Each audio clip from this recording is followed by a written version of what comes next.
Good evening, everybody. On behalf of Reverend Father Dionysius Vaz S.J., Provincial of Karnataka Jesuit Province, and the Samagra team headed by Reverend Father Brian Pereira S.J., I extend a warm welcome to one and all present here. This webinar on a very crucial topic in today's times, managing emotional wellness during grief and loss, is aimed at addressing some of these concerns and helping us to cope better. We are very fortunate to have with us today our resource person, Dr. Tony Sam George, Dean of Social Sciences and the Additional Director of the Center for Research in Christ, deemed to be University, Bengaluru. Allow me to introduce our speaker for today.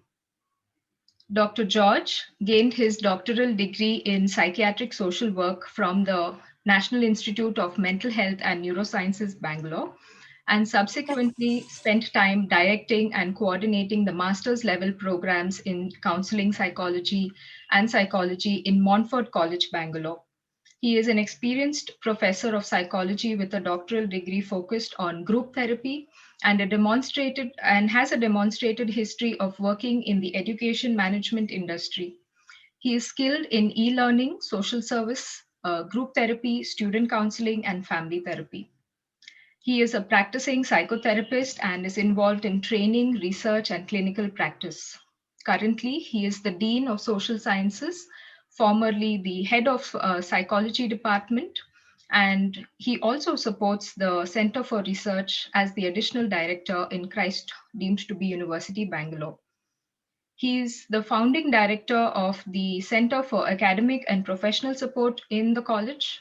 With over 2 decades of clinical and teaching experience, Dr. George's vision is to create a culture of sharing best practices and knowledge and helping individuals reach their full potential. He has clinical interests in group, family, and couples therapy. He has research interests in adolescent mental health, family violence, social models of care in anxiety disorders, the professional development of psychotherapists, doctoral supervision processes, and more recently, impact of online teaching on student mental health. His clinical practice focuses on working with young adults, marital and couples therapy, group therapy for personal growth, among various others. He has developed models of support and care for patients suffering from obsessive compulsive disorder and is a featured resource person by the Obsessive Compulsive Foundation, USA. His doctoral dissertation focused on the role of group therapy in reducing social disability among persons affected by OCD.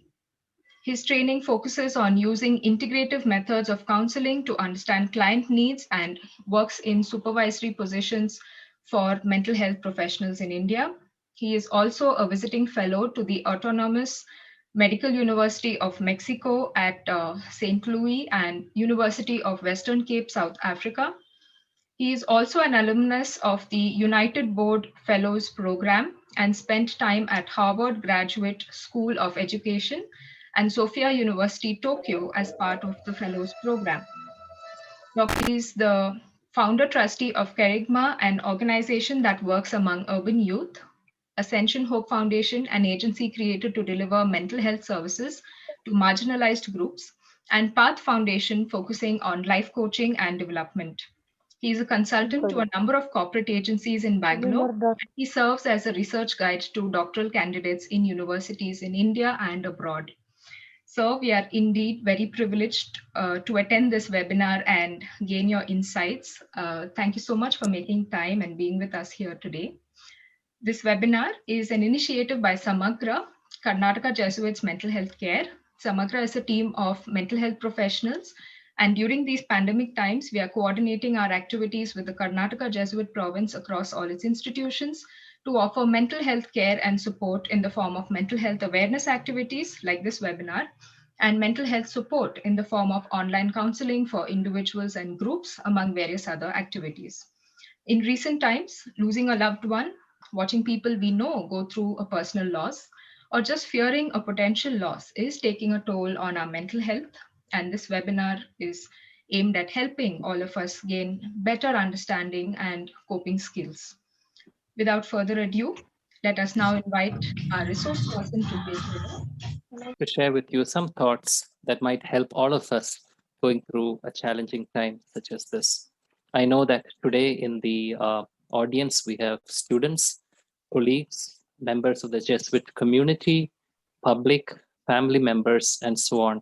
And this webinar is meant for all of us. In a sense, never in our history or in the lifetime of most of us have we gone through a challenge that impacts all of us equally, unless you've come from a zone where you're used to conflict and trauma on a daily basis. For most of us in this webinar, grief and loss are new experiences. Grief, in fact, is a reflection of connections that we have lost, and it represents a loss of our own world. Not only have we gone through the losses of loved ones around us, we've also, through this pandemic, lost many other aspects of our life. We've lost connections, we've lost our workspace, the safety of our workspace, we've lost the fun of going to universities and colleges and schools and interacting with our friends. We've lost our routine. And grief is, in fact, a reflection of loss. Us who are going through the loss of pain, the pain of loss, it's important to prioritize self care and emotional wellness. In fact, um, the organization that is running this webinar is a group of psychologists and counselors and mental health professionals. World over, all of us, both the provider of care and the receiver of care, are affected by this pandemic and go through the same responses. If you have been following the news closely, you'd notice that several doctors, nurses, healthcare workers, frontline workers are affected by grief and loss because they are seeing it on a daily basis. And none of us are really prepared for grief because we come from a predominantly grief illiterate society. We're never really prepared to face the impact of severe grief in our lives. Today, in our presentation, I will be talking to you about 10 points that I think are important to nurture emotional wellness at a time of grief and loss. So if you like, and if you have a piece of paper and a pen with you, it would be great because you can take down some of these points and you can reflect on it uh, over the week and over this pandemic, and it will be very helpful. And I think this is the first step towards self-care, to do something for yourself as an individual to ensure that you preserve your emotional wellness through a time of grief and loss. First point that I would like to share is that the experience of grief is not really an experience of distress or disease or poor health. The medical world, in a sense, makes us feel that grief is something that we need to fix. And it makes it sound like it's some form of a depression or a major mental health problem that needs to be rectified. But grief is a very natural process that we were expected to go through. But the problem is that our human mind, our brain, and our body was not used to the kind of grief that we are experiencing today, where there is a lot of cumulative loss happening around us. Every day in the newspaper, you see an increase in the number of obituaries in all the newspapers. You hear it on the news and so on. Although loss is not new to us, this kind of loss is new for us. We have lost, like I said earlier, not just loved ones at this particular time, but we have lost the security of our jobs, our routines, and so on. And it leads to a kind of heaviness in our lives. Many of us, through the last 1 year, and especially during the second wave, when we go to bed, we can feel a kind of heaviness. We don't feel the same anymore. That is a reflection of grief. It is not necessarily a mental health concern. It's a natural experience that we go through, but it's not an experience that we are used to, and we are not prepared to deal with this experience. In fact, the kind of disruption that we are going through is happening at a pace that a human mind and body is not able to deal with.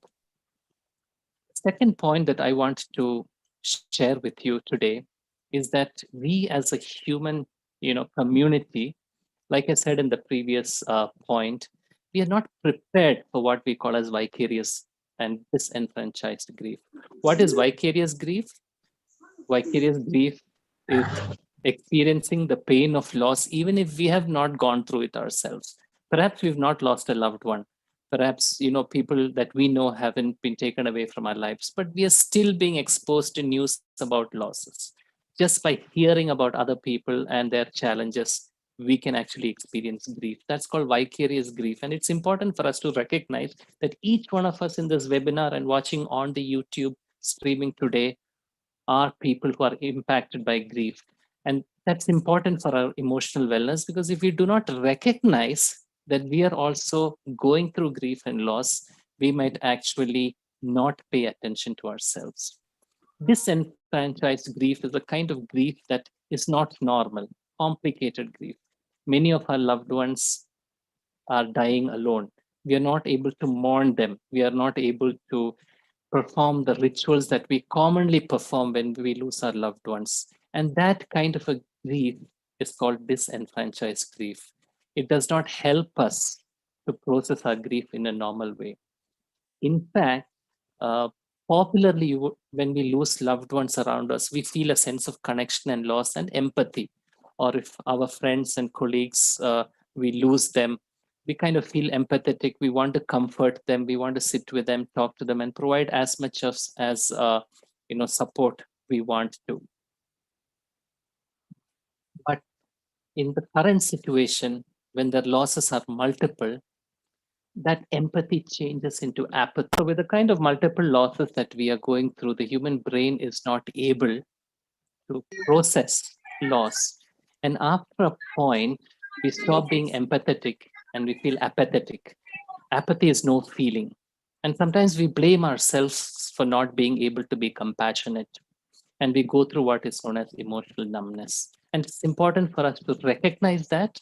And it's important for us not to blame ourselves for this. This is a natural physiological process. One of the things that we need to do in taking care of our emotions and self care is to recognize that we can go through apathy and emotional numbness, and that we can do something to come out of that. The third point that I would like to share with you is a question that we often ask ourselves about: how long do we have to go through grief and loss? So, what makes grief most difficult is perhaps the expectation that we have on ourselves to be better as soon as possible, or the expectation that society has on us to be functioning in a particular way. But what I would tell you as a tip to ensure that you're emotionally well is not to give in to those expectations. Stay in the present, give yourself time to grieve. And all of us grieve all our life for the losses that we go through. We don't have to judge ourselves for not being back to normal, because we can never be back to a normal state when it comes to the pain of loss of someone that was close to us. Our life will be different. The next point that I would like to share with you is that the grieving process will always be unique to each one of us. There is no one form of grief that all of us go through. For those of you who have learned and studied about grief and how we process grief, you know that there are models of grief. We go through stages, but none of these stages and models are representative of a common kind of grieving that we can go through. What does this actually mean? It means that perhaps the grief and pain that you go through, only you can understand it best. And others cannot really understand completely what we are going through. So it is incorrect for us to expect people around us to grieve in a particular way. It makes no sense for us to tell others to get better or to function in a certain way, get over it, he's in a better place, life, look at life positively and so on. These are not very helpful responses. Nobody may fully understand the kind of grief that we are going through.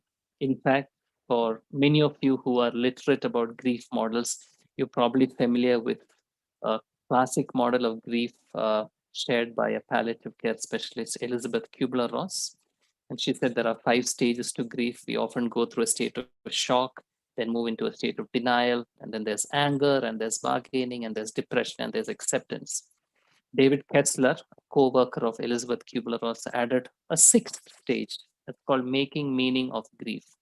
And that's what I would like to share with you today. For each one of you, something that will be useful for you to reflect on today is, what does this loss mean to me? Rather than thinking about what you could have done or could not have done to deal with this loss, you might want to ask, what does this experience mean to me today? In the last 1 year, I've gone through several losses like many of you, friends, colleagues, and relatives. And some of those losses happened in quick succession. And something that I did was to think and reflect about each one of the people I've lost and ask myself, what role did that person play in my life? How can I honor that person in my life? And I've been trying to make meaning out of the losses that we've gone through in our lives. Sometimes we tend to do things which others think are not necessary, or we might do things to cope with grief. For example, some of us try to distract ourselves by immersing ourselves into work. Some of us feel depressed for a long time and we just withdraw and we become quiet. Some of us keep thinking about the loss over and over again. Some of us like to talk to people about the loss that we are going through. Some of us, we sit and reflect and think about all the memories that we've shared with that person. Some of us just try to sleep and watch television, forget it for a while. Whatever response you do, it is a unique response. There is no right way of responding to grief and loss, and it's okay to do some of these things. But after a while, it's important for us to start thinking and processing the emotions that we face. And so, my fifth point is really the starting point of healing and starting point for emotional wellness always comes with pain. So if you are feeling emotionally pained and painful, if you are having that heaviness, if you feel sad and upset that you've lost someone, that means you're going through a normal experience of grief, because we can only feel pain if we have loved someone or something. If I love someone, then when that person is no longer with me, I will feel the pain of love. So, in a sense, grief is a reflection of the love that we've had for the things and people that we have lost. But one of the things that we tend to do that doesn't help us is we also begin to suffer the loss of that person. There's a difference between pain and suffering. What is suffering? Suffering is a mental act of blaming ourselves, for example, telling ourselves, if only I could have taken him quicker to the hospital, if only I had anticipated what was going on, if only, I was available for that person, and so on. And then we begin to start thinking negatively in our mind. That is a starting point of suffering. Dear friends, as while we acknowledge the pain around grief and loss, it's important that we do not go into a suffering mode. Sometimes we can end up suffering for the rest of our lives, just blaming ourselves, feeling guilty, and judging ourselves for not perhaps doing enough. Perhaps if I was a better parent, things could have been different. I wish I could have been a better son or daughter to my father or mother whom I lost. I wish I was a better colleague, a better person, and so on. Blame, worry, and guilt are all expressions of suffering. So, dear friends, if you want to take care of your emotional wellness, it's important for you to acknowledge your pain, but don't let yourself suffer. And most of us suffer because we think negatively about what we could have done, could not have done, and so on. There are two kinds of substances, um, Teflon and Velcro. If you're using a non-stick frying pan at home and it's Teflon coated, you know what will happen? It will never stick. If some of you used Velcro on your shoes, on your clothes, you know what happens when you use a Velcro? It just sticks forever. Negative thoughts are like Velcro. They will just stick into your brain and it will not go away unless we do something about it. And positive thoughts are like Teflon. They don't stay with us very long. So, one of the ways you can deal with our emotional wellness or pay attention to our emotional wellness is, in fact, not allow those negative thoughts, blame, worry, guilt, self judging attitudes to stay with us. Perhaps it will come for a minute or two, but it's important to push them out of our system. So acknowledge our pain, but make sure that you do not allow yourself to suffer. It helps to focus on positive memories rather than negative ones. Number 6, surround yourself with community. In our lives, we become so distant, not because of the pandemic. Even before the pandemic, we become very distant. We have been creating distances between ourselves. The family systems have changed. We no longer live and work in a community. Our lives have become so isolated. Even if we live in the same house, we hardly talk to each other. But one of the ways to deal with our emotional wellness in a time of grief and loss is to surround yourself with people and meaningful relationships. In the past, human community and society was organized to be a connected society. We had people we could fall upon when we were in times of trouble. Communities came together. There were meaningful rituals. We used to do things together whenever we lost someone. But we are unable to do that today. And I have a tip for those of you listening to this webinar. Even though we are going through social isolation and there are distances, surround yourself with people and meaningful relationships. Sometimes when we go through grief, your family and close friends may not be the best persons to surround yourself with, because by virtue of them having known you for a long time, they may not really understand what you're going through and may have unrealistic expectations upon you. So they may not fully understand you, and you might think, why is it that my parents don't understand me? Why is it that my children don't understand me? Why is my close friend not understanding me? People who understand you may be others, maybe some of your acquaintances, maybe a colleague, maybe somebody in a support group, maybe somebody else who's going through a similar experience. So when I say that you must surround yourself with community, surround yourself with people who can understand you. And let me tell you, there are people all around us today who are willing to hold your hand and willing to journey with you through this process. But we need to make that direct call. It's okay to call up a friend and say, hey, I'd like to spend some time with you, or I want to talk to you because I'm not feeling really good about myself today. It's okay to do that. And that is the kind of support that we must invest in. Like I said earlier, because we've been people who've isolated ourselves, become more self directed, we've pushed our community away from us, it might be difficult to get our community back to relate with us. But it's important for us to do that, to surround yourself with community.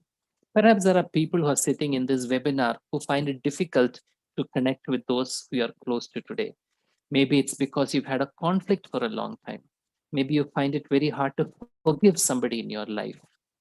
If ever there was a time in history for us to mend our relationships and to connect with each other and reconcile our differences, this is the time to do that.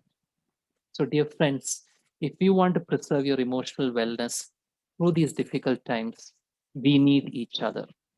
You need to tune into webinars like this. You perhaps want to connect to a support group and talk to others who've gone through this.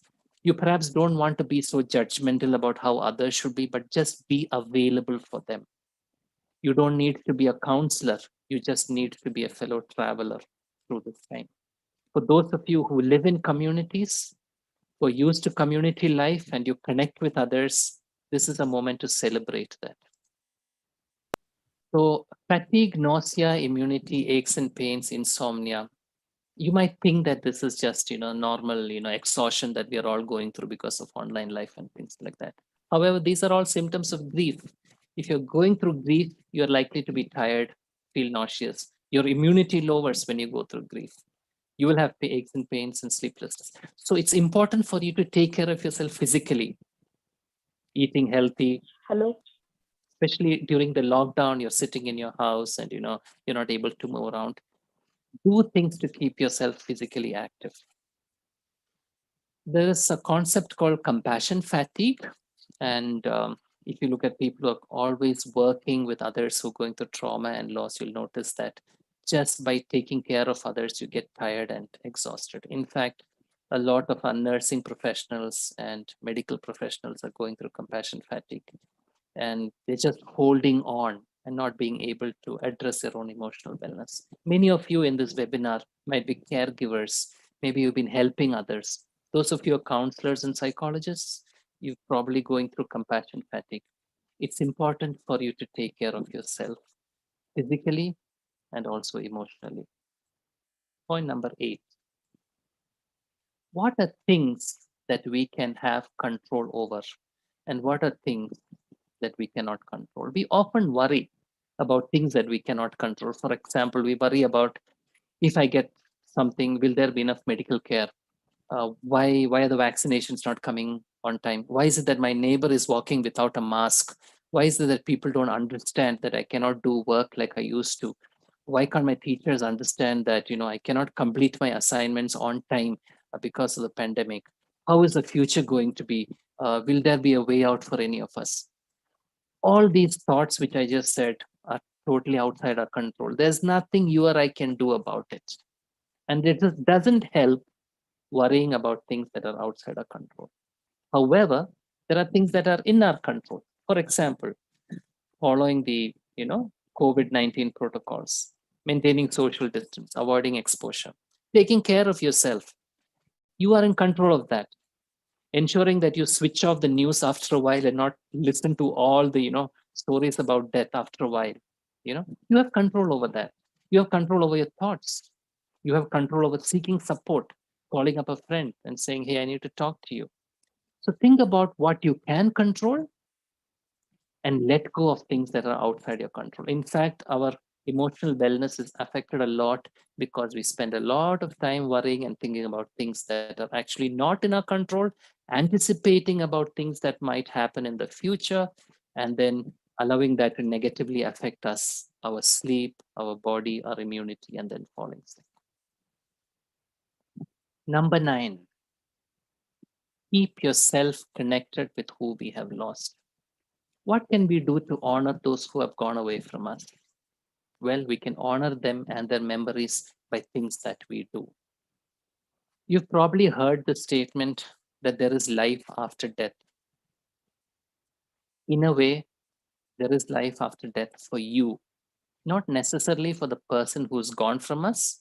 Well, there might be, based on what your philosophical and you know theological understanding is. But for you and me, who is living right now, there is life after death. We can do things to remain connected with those whom we have lost. In fact, one of the sure ways to heal ourselves from loss and the pain that we experience because of the loss and the grief is by honoring the memories of the persons that we have lost.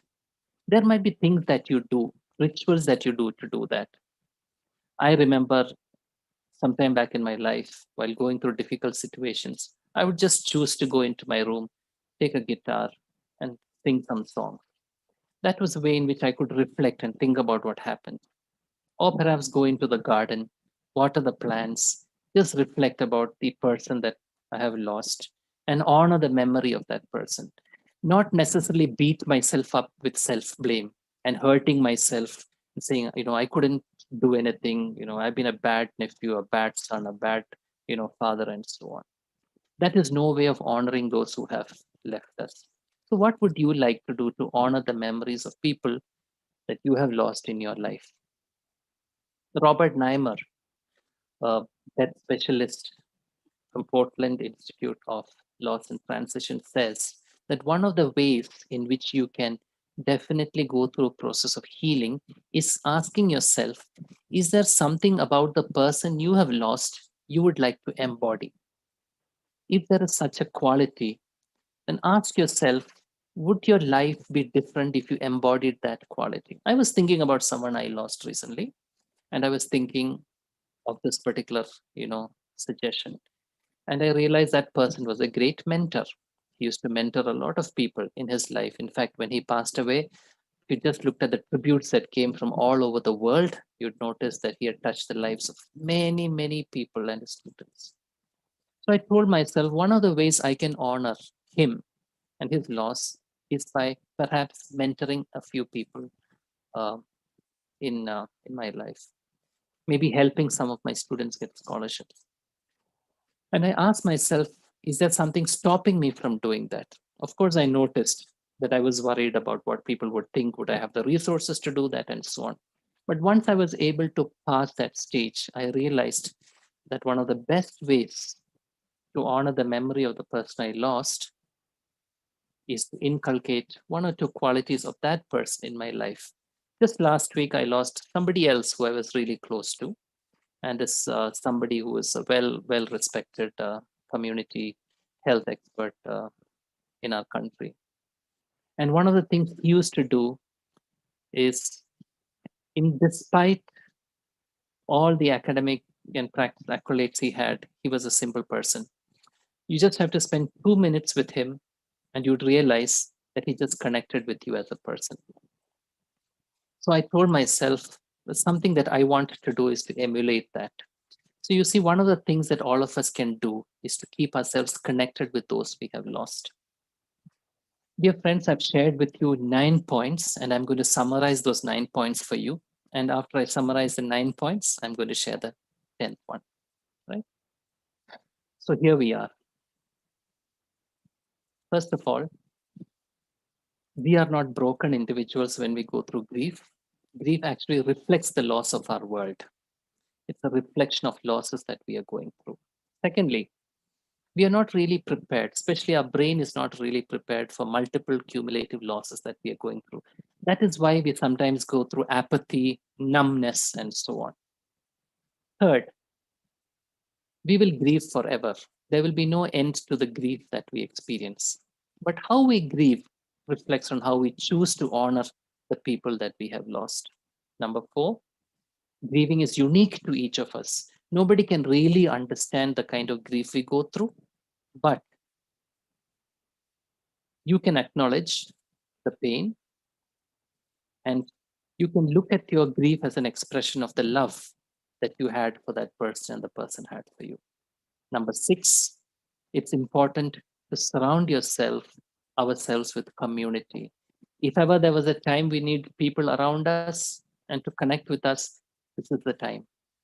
Take the phone, call people you've not spoken to, connect with your friends, family, and colleagues. Perhaps you've never spoken to someone in your life at all, but you know that person is in your network. Make a call. Never realize the kind of support you can give him or her, or the support that you will receive. Number seven, support yourself emotionally by taking care of yourself physically. Number eight, do what is in your control. There is no point in trying to do things that are not in your control. Number nine, keep continued connections with the persons we have lost by honoring their memories in meaningful rituals that you might do. If ever there was a time for rituals, this is the time. As a human community, one of the best ways to grieve is through rituals. Mourning is actually an external expression of the pain of loss. Grief is the internal, private expression. Now we are unable to perhaps have a memorial service, go to a church or a temple and have prayers. But what you can do is to create meaningful rituals yourself, maybe in your home, through Zoom meetings, call together for a meeting, talk about the person you've lost. Point number 10, which I did not put in the previous list, is treat yourself with kindness. Be compassionate to yourself and ask for help. You are extremely important in this process. And many of us tend to beat ourselves up emotionally, and we nurture the hurt that comes out of the loss. We have anger, resentment, blame, guilt. And some of these emotions have to be replaced and understood as perhaps a way in which our human mind and body is trying to make sense of the grief, and replace that with kindness to yourself. Ask for help when you need help. I hope that these 10 points will give you something to reflect on as all of us as a community go through a time of grief and loss. Thank you. Thank you very much, sir. And once again, I apologize on behalf of all of us for the interruptions we had. I'm very sorry we had to stop your screen sharing a couple of times. We've been trying from our end. I don't know where something has gone wrong with the setting, but thank you So so much. that's okay. Yeah.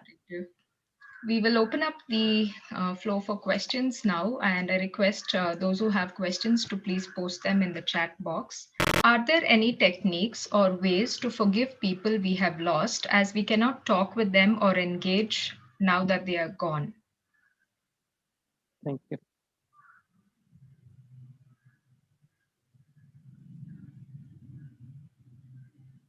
Just give me a second. Yeah.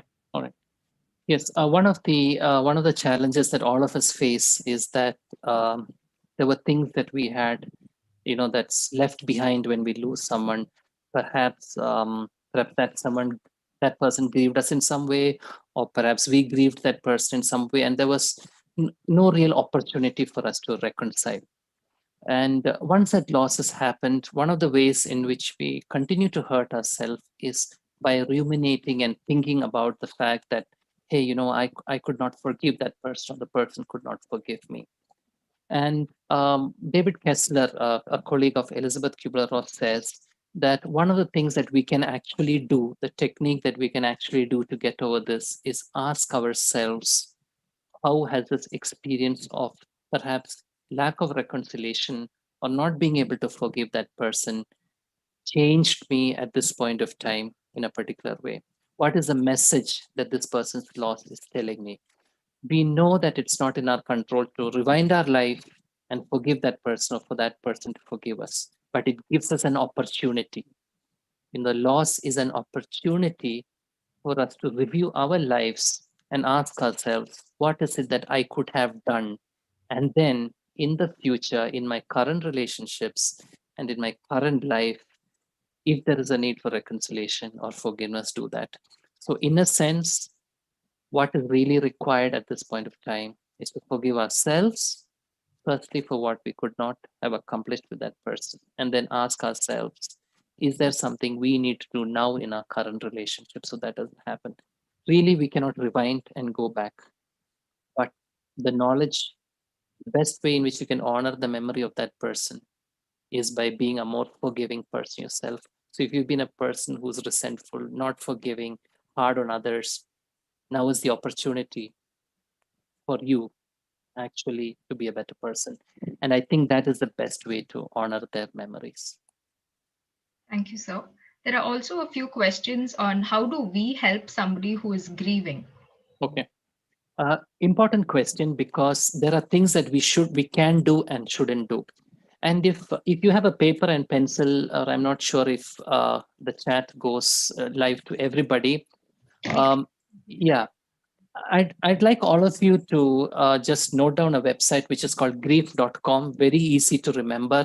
It's a website run by David Kessler, who worked with Elizabeth Kubler-Ross, and you will find sections on what to do and what not to do. But let me briefly tell you some things. Remember that when a person is going through grief, it's a journey and it's not a disease or a mental breakdown. So you don't go to them and make unhelpful responses like, hey, you can come out of it. Um, be strong and courageous. The person is in a better place. There's nothing much you could have done. Those are not helpful responses when it comes to working with someone. What is helpful is to be there for the person. For example, you might say, um, after work, I'm always available in the evenings. Please call me if you need something. Or, hey, you know what? I've sent some vegetables over to your house. I've sent some stuff over to your house for you at this point of time. I'm there for you. So between helpful and unhelpful responses, helpful responses are responses that respect the uniqueness of the person's grief journey. I said earlier that grief is unique to all of us, and nobody can really fully understand what we should do to overcome it. So avoid giving solutions. Avoid telling them to do things like, try and move on. We can never move on from grief. We can only move through it. We cannot sidestep grief. Sometimes our own anxiety of wanting to take care of the other person forces us to try and be overly helpful to that person. It doesn't help. That person needs to know that you're available anytime he or she needs you, and you make yourself available. Sit with that person, give him or her a hug, um, ask them how they are feeling, but don't go on to give advice to them. So these are some quick thoughts about how to work with someone who is going through grieving, remember being with them and doing things for them is very helpful. But telling them what to do, trying to give advice to them, trying to patronize them, trying to make them feel better prematurely are definitely not helpful responses.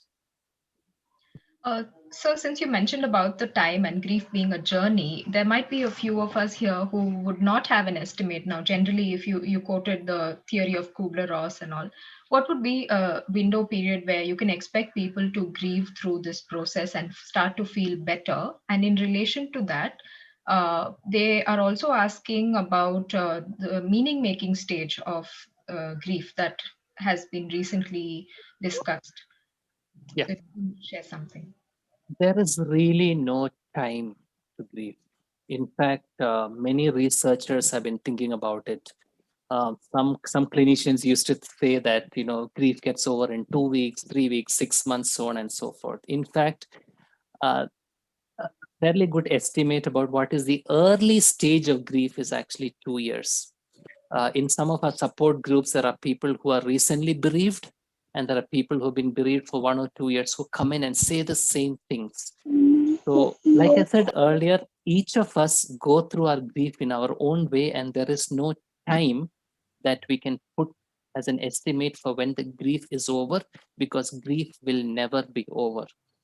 What will happen is the nature of our grief will change. If I've lost my dad, for instance, recently, then I will definitely go through many intense emotions for a while. But as time goes on, those emotions might change.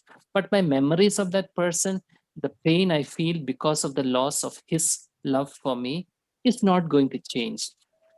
We will never forget that person. So there is really no estimate in terms of grief. It is there for a lifetime, but how we respond to it change. The follow-up question was about meaning making, and that's really a response. Elizabeth Kubler-Ross said that we initially go through shock and denial, and then we go through, anger, bargaining, depression, and acceptance, and so on. But if you look at some of their latest work, you'll notice that you don't have to go through these stages in a linear fashion. Some of us may not even go through these stages. Some of us will go through some stages on and off. Sometimes we go through one stage, go back to the other one, come back again, and so on. So, um, what really helps is now what is called as a sixth stage, that is meaning making. So, what is meaning making? Let me take the same example that I just said of somebody who's lost a parent, let's say the father. What is meaning making? After the initial anger, resentment, the loss, maybe the lack of forgiveness, as somebody asked earlier, and so on, after we've completed that stage, you want to ask yourself what I demonstrated through the presentation earlier as embodiment of the quality of that person in my life. So, if your dad, for instance, was someone who was generous, or somebody who used to pick up your qualities and appreciate you, ask yourself, what does that mean to me? Is there something that I can learn from what he has left behind? That's an example of meaning making. um, I know of people who've gone on to start foundations, scholarships, and so on in memory of people they have lost. I know of people who have started small initiatives. I know of people who have become more altruistic and helpful to the community in the memory of somebody that they have lost. All that is part of our meaning making process. How has that person really impacted me? I know of many students who've lost their parents who I've spoken to, said that after a few years, the, my parents' loss actually helped me become more sensitive to the needs of others. These are all examples of meaning making, and I think meaning making as a sixth stage is a stage that will go on for the rest of our lives. Okay, so there's one question on YouTube. How do we handle grief of children losing their parents or grandparents? Extremely challenging situation right now. In fact, the world of children is very hard for many of us as adults to understand. Uh, Children need to know that you as a person can offer a kind of permanent security for them at this point of time. I'll explain what I mean by that.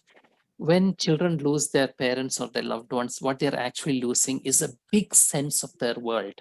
See, for adults, we have learned to categorize our world into different parts. So our loved ones play a role, our work plays a role, our past plays a role, and so on. But for children, their parents, their grandparents, and close relatives make up most of their world. So it is almost like a breakdown of their entire world. What is helpful is for them to know that there is somebody who is available with them and they can reach out to. Um, so not being available for with children through the time of loss is very difficult. Children sometimes get withdrawn. They may not cry. They might behave as if nothing happened. That does not mean that they are not impacted by the pain. In fact, the brain of children is very differently develops very differently. So they immediately suppress painful emotions, and they try to overuse parts of their brain to kind of intellectualize what has happened around them. But you'll notice that because of the suppression of these emotions, they might regress. They might start going back to a previous psychological stage. They might be bedwetting. They might not be sleeping well, nightmares, just sitting and crying. Now we are seeing a lot of children in our clinics who are just continuously crying. So they need a stable parental attachment figure, which could be you, the person who's trying to help the person. They need you to spend time with them, helping them to understand what loss means in their own words and through their own world. Don't avoid talking about their parents with them.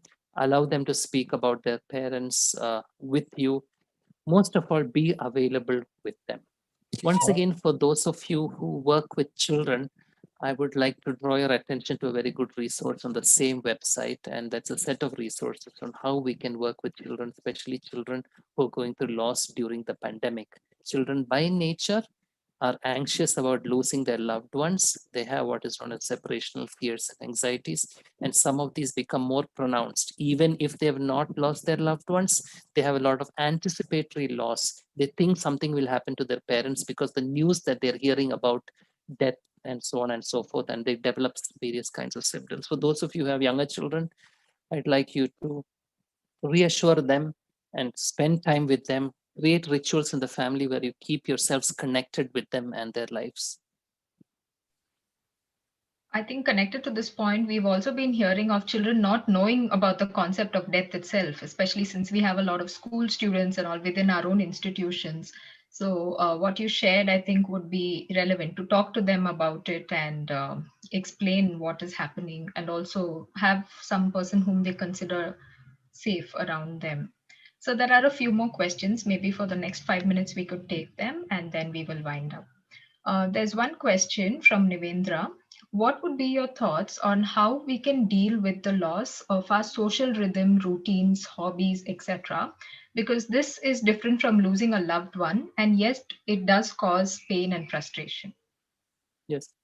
In fact, the loss of our world, the other aspects of our world can be as painful as the loss of a loved one. And my thinking at this point of time, Nivendra, is that perhaps we will not be able to get back to the kind of social rhythms and routines that we earlier got back. But I think the grieving process is similar. Asking ourselves, what meaning did these rhythms have for us? What role did it play for us in our lives? And in what ways we can recreate some of these so that they are meaningful in the days to come, especially during the pandemic and post-pandemic. We may never be able to engage the same way we were with our friends, with our relatives, with our routines, with the support groups that we were part of, so on and so forth. And so I think part of the healing is to recognize and accept that things will not perhaps be the same, and ask ourselves what did these rhythms and social routines mean for us, and then look at post pandemic or during the pandemic how we can create some of these. I would think that in a strange way, the pandemic and the grief that we're experiencing is forcing us to also look at other ways in which we can engage with the world. And more we are finding opportunities to engage with others around us, with the world around us through new avenues. So for me, healing process when it comes to your question would be how how does this situation open up opportunities for us now to rethink about how we remain connected with people around us? Okay. There's another question which is not directly related to grief, but I will ask. It's on YouTube. How to motivate students, especially during this pandemic when they are losing hope? I think one thing that we should always do is to generate more and more stories of hope when we speak with students. It is important for us to be proactive when it comes to moments like this, especially for us as teachers and leaders. We need to go out there and we need to speak. We need to be a, what do I say, beacon of hope for others. Because, like I said earlier, some of the things I said in the webinar today are not easy to practice. One of the most difficult things to practice, what I said, is getting out of negative thoughts and negativity because you're constantly being pressured. And students, if those of you are familiar with brain science, you would know that there's certain parts of our brain, especially the limbic system and the amygdala, which is a powerful organizing force in our lives. And they don't really help us to feel better. They only make us more scared, anxious, and afraid. So now is the time, I think, for teachers to step out as being motivators, mentors, and counselors. Uh, if ever there was a time for us to step out, now is the time. So constantly encouraging them helps, spending time with them, listening to them, being available for them. If you notice, all the things I said now are like very simple, commonsensical things that anybody would say. But if there was a time for it, now is the time. We often think that our students know it all. They, they are smart, they have it, they are better than us and so on. But when it comes to the emotional impact that the pandemic's having, they would like to have your presence in their life. I often tell my teachers, just give a call to the students, make a small video on WhatsApp, a 5-minute motivational talk on WhatsApp. Just send it to your students. Let them see your face, let them hear your voice. You don't have to be a great motivational speaker to do that. You just have to be you. But just tell them a positive story about yourself, send it across to them so that you reach out to them. You are reaching into their lives, which is otherwise isolated. So be proactive, send some messages to them, preferably on video if possible. All of us have phones now. It doesn't take much to say an encouraging word to the students, reach out to them and stay connected. That's most important. There is one here. If a grieving person goes through sudden outbursts of anger, how do we help? I think you mentioned that during your presentation, but specific to anger, sir? I think going through bouts of anger is part of a normal grieving process. Um, the the pain of grief leads to several unpredictable emotions in all of us, and we cannot really predict. And that's part of the organic process of grieving. So if there are outbursts of anger, you don't need to do anything. Just be with the person. Don't try to justify the anger outburst. Let the person be angry. Let the person go through that. Just be available. Maybe later, after some time, you may want to just say, "Hey, would you like to talk to me about it? I know that you're angry about what happened, and I'm trying to understand what you're going through." But you don't have to teach anger management techniques to that person. It doesn't help because that person is not really having an anger issue. What the person is having is going through the process of grief, and you need to give the person the space to do that. Okay, so two very quick comments and we will wind up. How do we handle the loss of a husband or wife being lonely and with repeated memories of the pain of losing them, leading to a lot of bodily symptoms like pain, loss of sleep, etc.? How do we integrate this into our new normal? All what you said just now are symptoms of grief. We go through all these symptoms, especially in the initial stages of grief. We go through body aches, pains, insomnia, repeated memories of that person coming to your life. Allow yourself to go through that for some time. But remember some of the things I said earlier about taking care of yourself physically. You cannot you cannot get rid of the loneliness that easily. You need to allow yourself couple of days, couple of weeks, couple of months, allow your body and your mind to grieve your husband or your loved one whom you have lost. Those memories will keep coming back. After a while, you will begin to ask yourself, questions like, how can I start honoring the memory of my husband? Remember what I said about pain and suffering? What you don't want to do is you don't want to keep suffering by thinking negatively and allowing those memories to torment you for a long time. So at some point, you will have to make a choice to start changing the way you looked at the loss of your loved one. Because the love of that person is still there. You love that person a lot. When the person is not there, you will feel lonely. But what you think about that loss can be different. If you sort of keep ruminating, beating yourself up, that is not something that is going to help you recover and heal from the process of grief. And perhaps that is not the best way to honor the person you have lost. So you might want to make that transition to what I said in one of my points as beginning to think about how you can embody that person in your life. And once you make that transition, you will feel better. Remember, a few people who go through grief can move into what is known as clinical depression. So if you're feeling unusually sad for a continuously every other day in your life for a long time, feeling highly demotivated and nothing is helping you, you might want to speak to a professional and just check whether you've slipped into what is known as depression. But remember, grief and depression are not the same things. This one is the last question. Sir, as young adults, how do we cope with situations such as when we are unable to attend even the last rites of our beloved ones, like our grandparents or other family members, due to all these restrictions? We don't know. If you if you look at the experience of grief that we are going through, this is what is called disenfranchised grief. This is the kind of grief very few people used to go through in the past.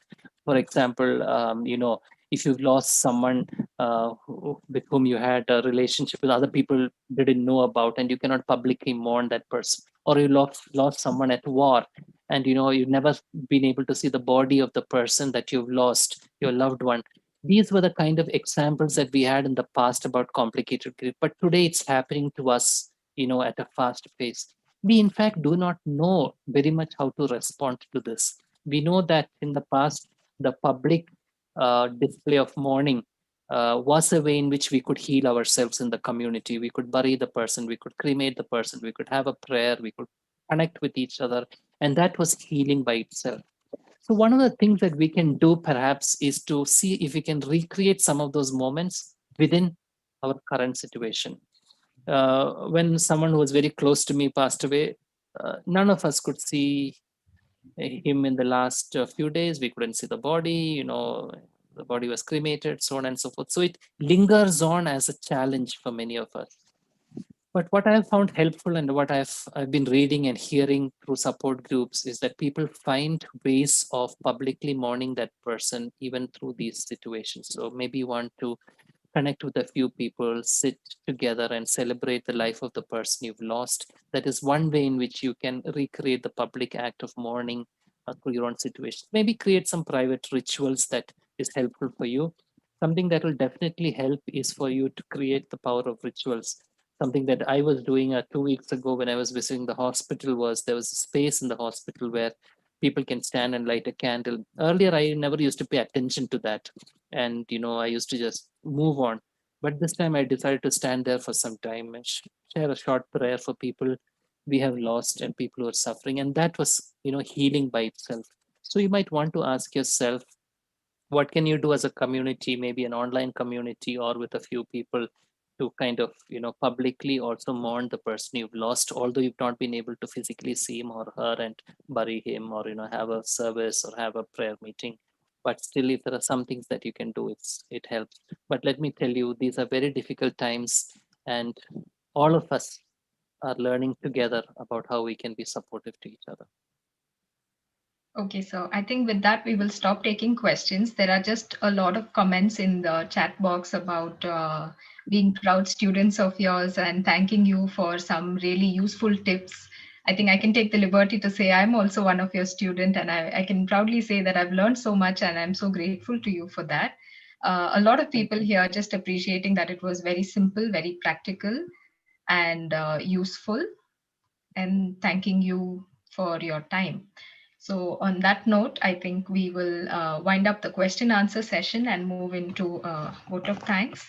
Just a brief one to thank everybody. First of all, Tony sir, thank you so much for making time today on a Sunday and on short notice to be here and share some important inputs and insights from your experience and clinical practice. We were really looking forward to this session and we've benefited a lot. Thank you very much for making time and sharing these important practical tips with us. I would also like to thank our management for its constant guidance and support to us for all our initiatives. And on behalf of the Samagra team, we are thankful to our provincial for the opportunity and for this platform for us to reach out more to people, and to all the dear participants for your active engagement today, to the Samagra team for helping us coordinate this, and the technical support team. Thank you very much.